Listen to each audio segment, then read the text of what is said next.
Hi hello everyone.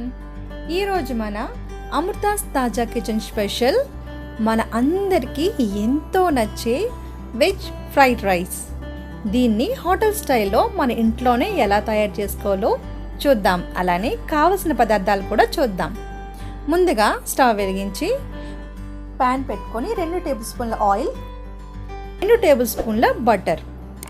మనకి ఇప్పుడు butter cube రూపంలో కూడా దొరుకుతుందండి. క్యూబ్స్ని మార్కెట్లో అమ్ముతున్నారు. మనం దాన్ని కొనుక్కొని ఫ్రిడ్జ్లో స్టోర్ చేసుకోవచ్చు.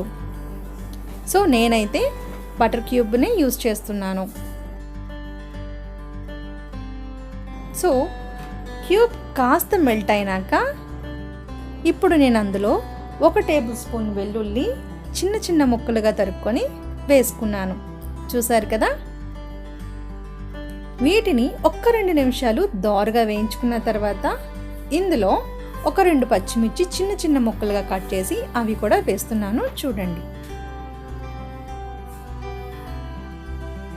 ఇవి కూడా 1-2 నిమిషాలు అటు ఇటు వేగినాక ముందుగా తరిగి పెట్టుకున్న 1 కప్పు క్యారెట్ ముక్కలు, అలానే 1 కప్పు క్యాప్సికమ్ ముక్కలు కూడా వేస్తున్నాను. నేనైతే ఇలా కట్ చేసుకున్నానండి కాయగూరల్ని. మీకు కావాలనుకుంటే ఇంకొంచెం సన్నగా కూడా ఇంకొంచెం చిన్న ముక్కలుగా కూడా కట్ చేసుకోవచ్చు. ఇప్పుడు ముందుగానే ఉడకబెట్టి పక్కన పెట్టుకున్న 1/2 కప్పు స్వీట్ కార్న్ కూడా వేస్తున్నాను. చూడండి.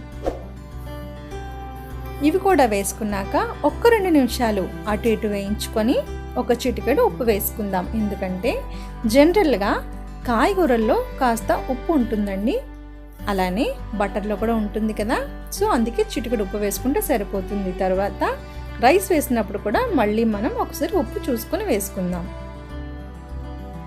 ఇలా 1-2 నిమిషాలు ఎంచక్కా ఫ్రై అయినాక 4 కప్పుల బాస్మతి రైస్, అంటే ముందుగా నేను అరగంట ముందు నానబెట్టుకుని ఉడకబెట్టిన బాస్మతి రైస్ అండి ఇది. అది 4 కప్పుల రైస్ నేను వేస్తున్నాను. సో ఇందులో నేను మీకు చిట్కా కూడా చెప్పాలండి. మనం బాస్మతి రైస్ ఉడికించేటప్పుడు 1 లేదా 2 టేబుల్ స్పూన్ల ఆయిల్ వేసి ఉడికించుకుంటే మెతుకు అంటుకోకుండా చాలా పొడి పొడిగా చాలా బాగుంటుంది. అలానే ఉప్పు మీ రుచికి సరిపడా 1 teaspoon pepper, 1/2 teaspoon Ajinomoto అంటే టేస్ట్ సాల్ట్. వీటన్నిటిని కూడా మృదువుగా నీట్గా కలుపుకోవాలండి. ఎందుకంటే మెతుకు విరిగిపోయే ఛాన్సెస్ ఉంటుంది కాబట్టి. అట్లా కాకుండా కాస్త నెమ్మదిగా నిదానంగా నీట్గా కలుపుకోవాలి. ఇప్పుడు అంత బాగా కలిసిపోయిన తర్వాత ఇందులో 2 టేబుల్ స్పూన్ల కొత్తిమీర, అలానే 1/2 ముక్క నిమ్మరసం కూడా వేస్తున్నాను. చూడండి. వీటిని కూడా కాస్త అటు ఇటు కలుపుకొని ఒక్కసారి ఉప్పు సరి చూసుకోండి. ఉప్పు ఒకవేళ సరిపోకపోతే కొంచెం యాడ్ చేసుకోవచ్చు, మీ రుచికి సరిపడినట్టు. ఇంకేముంది, మన వేడి వేడి వెజ్ ఫ్రైడ్ రైస్ రెడీ. దీన్ని ఒక ప్లేట్లో తీసుకొని మన ఫ్యామిలీ అంతా సర్వ్ చేస్తే ఎంజాయ్ చేస్తారు. అలానే దీన్ని తిన్నవారు ఆహా ఏమి రుచి అనడం మాత్రం మానరు. సూపర్ అంటే సూపర్గా ఉంటుంది. అలానే మా రెసిపీస్ కనుక మీకు నచ్చినట్లయితే లైక్ చేయండి, షేర్ చేయండి, అలానే సబ్స్క్రైబ్ కూడా చేయండి.